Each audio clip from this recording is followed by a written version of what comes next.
In a 2013 case study conducted by Lauren Wilgenbush, tooth avulsions were among the most common dental injuries.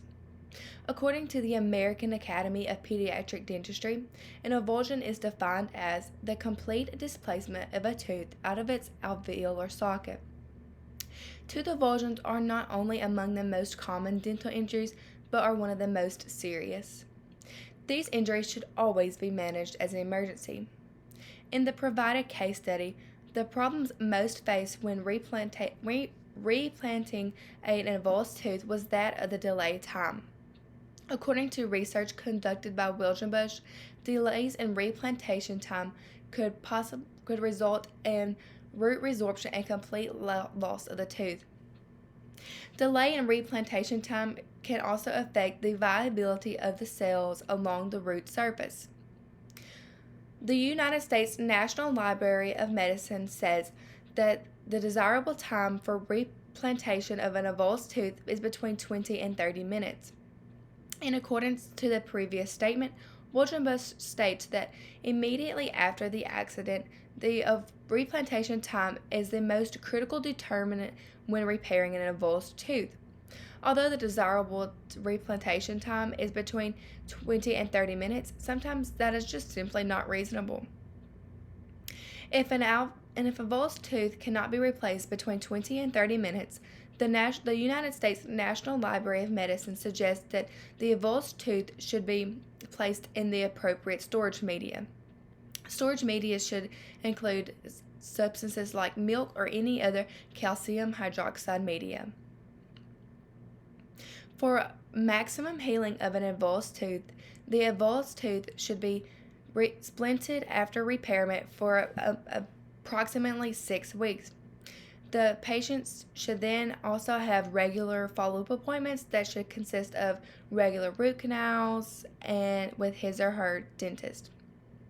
In the case study, a 13-year-old female was admitted to the emergency room in 2005 with 2 avulsed teeth of the right and left permanent maxillary central incisors. After the accident, the patient held her teeth in her palm of her hand for 10 minutes. Once she reached the hospital, they then placed the avulsed teeth in a milk media. She was then referred to the local dentist who replanted her teeth and splinted them for 6 weeks. A year after the accident, she still had to have regular appointments with her dentist, which consisted of root canals, metal posts, and PFM crowns placed over the avulsed tooth. As a result of the precautions that she followed, she was able to receive the most effective treatment and healing options. From personal experience, one of my best friends experienced this kind of emergency when we were in the 8th grade. Her teeth were knocked out due to being tripped and face planting on the gym floor. She was immediately rushed to the emergency room where her teeth were then placed in milk. The next day, she was sent to the local endodontist to have her teeth replaced. To this very day, she still has to have regular root canal appointments to make sure that her teeth and gum line surfaces are healed properly. The solution that we see is that of getting to the emergency room as soon as possible. And if you cannot get to the emergency room to have those teeth replanted, then you should have the appropriate storage media so that your teeth can still be put into your sockets.